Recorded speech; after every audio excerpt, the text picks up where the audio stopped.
So hello everyone, welcome back to my channel. My name is Rajuna, and if you're a healthcare worker looking to succeed in your interviews, then this video is for you. So based on popular demand, in today's video, we're going to be tackling 10 tricky but common scenario-based interview questions that often come up in the healthcare field. I'll be breaking down the motive behind the employers asking this question, exactly how you can answer these questions to demonstrate your skill, your empathy, and your commitment to patient care. Okay, so let's dive in. Question 1. If you realize that you have administered the wrong medication or the wrong treatment to a patient, what steps will you take immediately? So in a nutshell, in the healthcare field, mistakes happen all the time. So if an employer should ask you this, they are assessing you for accountability, they are assessing you for integrity, and your patient safety awareness by evaluating your response to mistakes that you have made, including how promptly and how transparently you would act to rectify the error immediately and prevent harm. So you can answer this question by simply saying that, oh, mistakes do happen in practice, but handling them with integrity is key to me and to my practice. And so if I found out that I've made a mistake in the administration of any medication to a patient, my first step would be to stop administration of that medication immediately and then check the patient's status at that point in time, making sure that they are safe. Then I would inform the senior nurse or the senior doctor who is on duty, letting them know the full details in the event that they need to act quickly and immediately. And as part of the NHS's duty of candor, I'll be very honest with the patient and the family as well, if that's appropriate based on their care and their management plan. I'll be very honest by explaining the situation to the patient. I will list out any possible implications of the mistake that has occurred and the different steps that we have taken so far to try to correct the mistake that has already happened. And then going forward, I'll make sure to document this, and I will also report this through the proper hospital incident reporting channels. And then I will reflect on what went wrong, and I'll make sure that it does not happen again. All the employer wants to know is that you take accountability for your mistakes and that you handle it with integrity. You're not trying to lie about it or hide it under the carpet, and that you are honest about it. Where mistakes have been made, you have a duty of candor as a healthcare professional to speak to the patient about it, or the patient's relatives where appropriate. Okay, all right. So question number 2, if you have a patient who is upset or frustrated due to a long wait time, how would you handle their frustration? Now, a question like this is basically just testing your people skills. As a healthcare worker, you should have good communication skills, good people skills, and you should be able to handle patients if they get upset or if they become difficult at any point in time. So you could answer this question like this. Dealing with frustrated patients is tough, but it's important to handle it with empathy. If a patient is upset about waiting, I would start by acknowledging their frustration. I could say something like, oh, I completely understand that the wait is frustrating. I am so sorry for the delay. And after a statement like that, I can now provide some context about the delay to the patient, just giving them a sneak peek into why there has been a delay and what has been happening and why, it has actually led to them not being seen. And I'll make sure to reassure them that they are my priority and that I will attend to them as soon as possible. In the meantime, I would ask them if they are comfortable, if there's anything that I can do to make them more comfortable while they're waiting. Now, just listening to them and showing them that I care and that I've heard them and that I understand their frustration can make a huge difference and turn a very negative experience to a positive experience. So that's what I'll be doing if my patient is upset due to a long waiting time.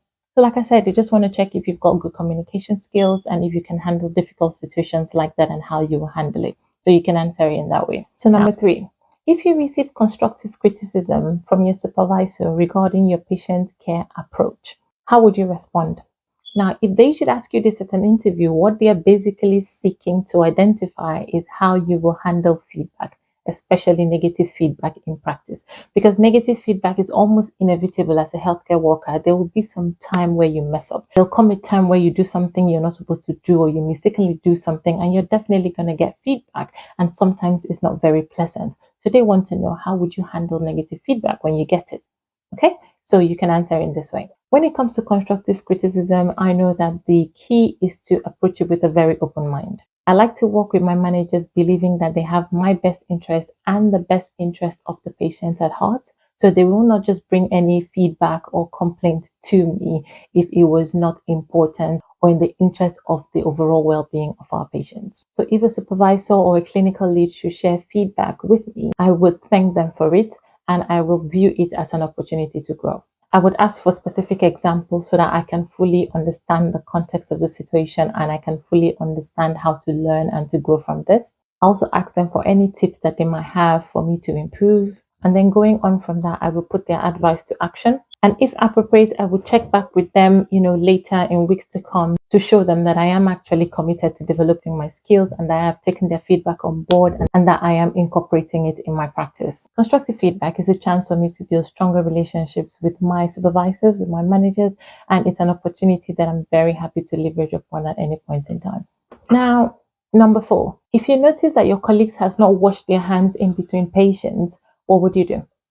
Now, if an employer should ask you a question like this, what they're just trying to assess is how you can handle delicate situations with professionalism. It's also about how much you as a person, as a professional, values infection control practices in your practice. So if I noticed that my colleague was attending to patients and not washing her hands in between, I would approach my colleague privately, as respectfully as possible, and gently remind them of our hand hygiene standards. So I could say something simple like, hey, just a quick reminder. I noticed that you might have missed washing your hands in between patients, and I completely understand it because we can get caught up with things and how busy it gets, but I just thought I'll just politely remind you. So I could just say it that way. But if I notice that it has continued to be an issue where this colleague is repetitively not washing hands in between patients despite being reminded, especially if the patient's safety risk is quite high, I might have to bring this to the attention of a supervisor or a lead in that area, just to make sure that all our patients and even colleagues are safe. Patient safety is a priority, and I'm a firm believer that trying to find the right balance between tact and responsibility is key. Okay, so you can answer it in that way. Your employer just wants to know how you can handle a delicate situation like that without belittling your colleague, as well as still doing your part to maintain the acceptable standards while at work. Now, question 5. If you receive 2 conflicting directives from 2 senior colleagues, how would you handle this situation? Now, this question is basically trying to assess how you handle conflict. Now, conflicts do not only happen when there is aggression between 2 parties or an altercation. Conflicts can actually arise in situations like this where 2 different people are telling you to do 2 different things, thereby putting you in a compromised position and invariably risking your practice. So that can be a conflict in and of itself. And at work in the hospital, conflicts like this happen all the time. Like seriously, where someone tells you do something and another person tells you do another thing and you're in the middle and you're like, haba, what should I do? It happens. So an employer might want to know how you handle a situation like that. So if you ask this question, you could say, conflicting instructions like this can happen in busy environments and it's actually totally expected.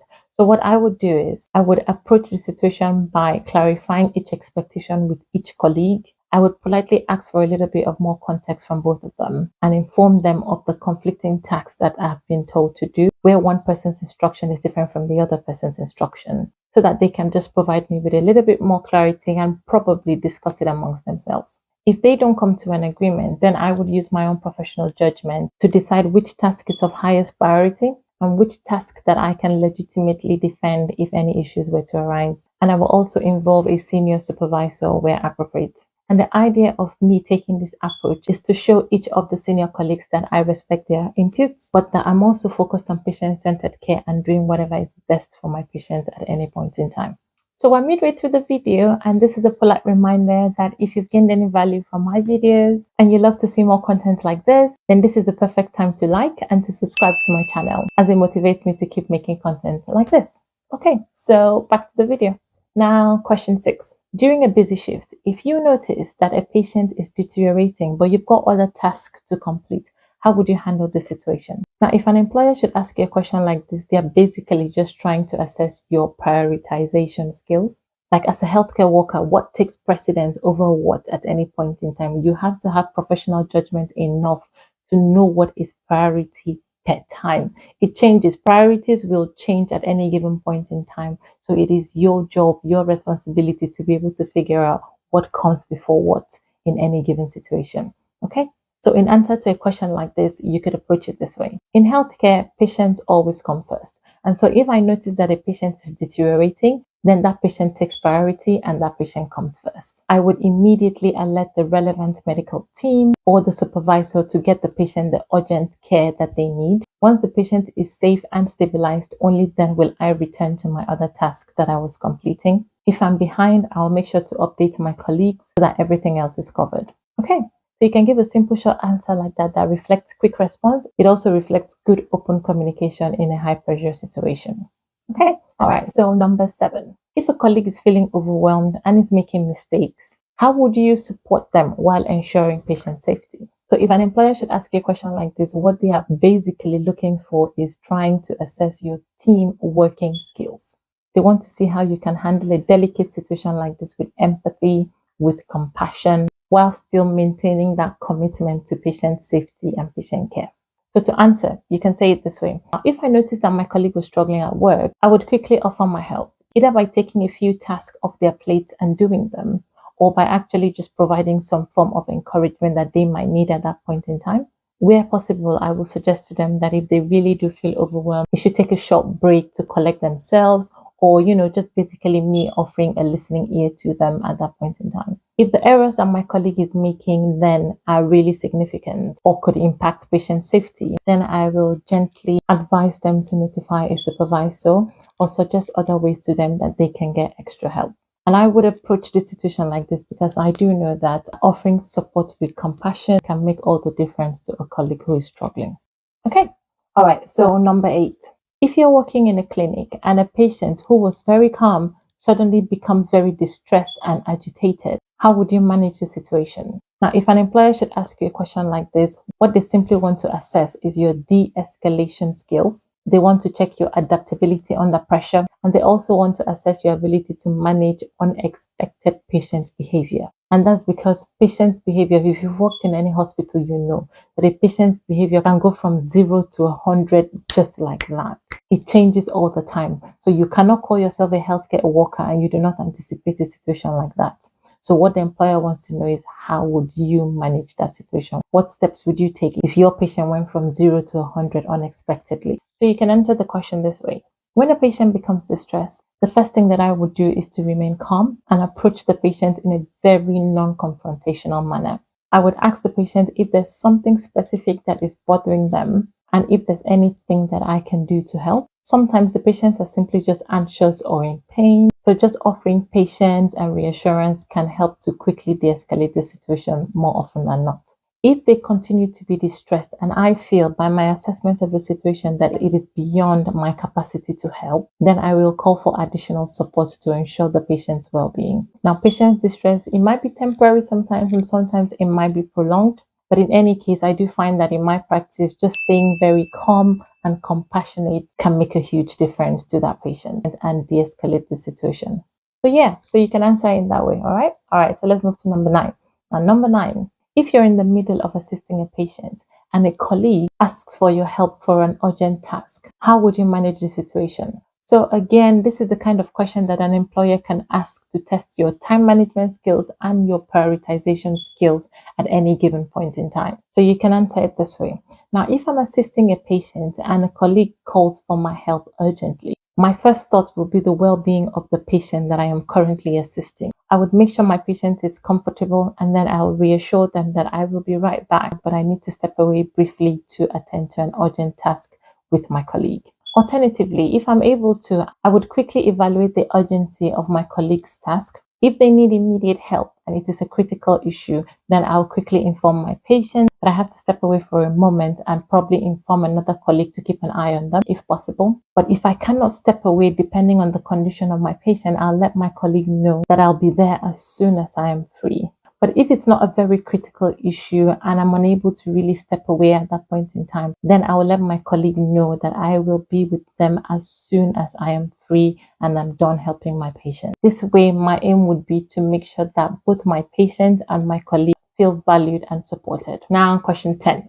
If a patient is late for an important scan or treatment that is important to their care, and you are about to finish your shift, how would you manage the situation? Now, if an employer should ask you a question like this, what they're trying to do is assess you for your commitment to patient care, for your commitment to professionalism, and for your flexibility in general. They want to see how flexible you are. Are you the kind of staff that says, oh, it's the end of the day, I'm going home?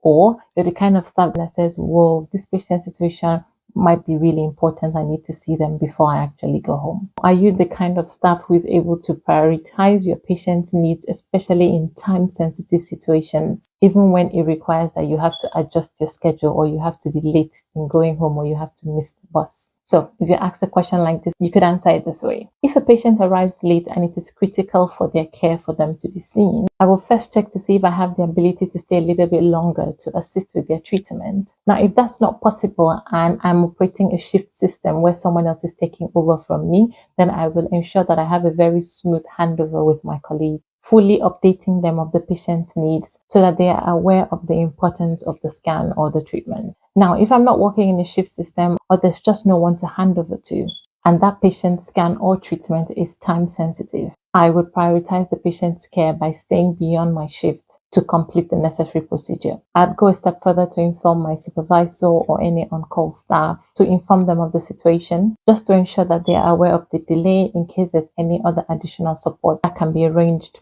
or provided. After attending to that patient, I'll make sure to document the reason for my extended shift and note any adjustments that have been made to the patient care. And this is basically because I want to be able to ensure transparency and continuity of care for any future handovers of that patient. So generally, I do recognize that patient care does not really work by the clock. And so if it means that I have to extend my shift or stay a little bit longer to attend to a very time sensitive care or treatment for a patient, then that's exactly what I'm going to do.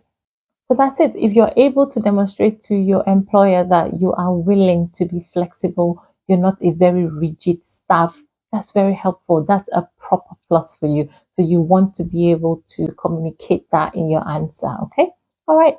So there you have it. Okay. So these 10 scenario based interview questions, they're basically just designed to see if you can stay calm, if you're empathetic, if you have a problem solving, solution oriented mindset in any kind of situation, if you're honest, if you're all about patient centered care or not, and if you're the kind of healthcare professional that can be both reliable and compassionate.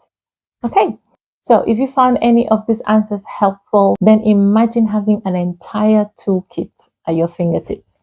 And that toolkit is my ebook. Now, my ebook is packed with real healthcare interview questions and detailed answers to each of them. Now, it's not just any kind of ebook where you have a question and an answer. In my ebook, I've got 1 question to 2 answers. I'm not a recruiter. What I am is an avid researcher, and I have done the hard work for you in this ebook. So with 2 answers per question, you can feel confident. So watch out for my soon to be released ebook, which has everything that you need to succeed in your next interview. Don't sleep on it. And in summary, do not forget to like, to share, to subscribe, to comment your experiences down below. All the relevant links, I will be linking them down below as well. And I'll see you in my next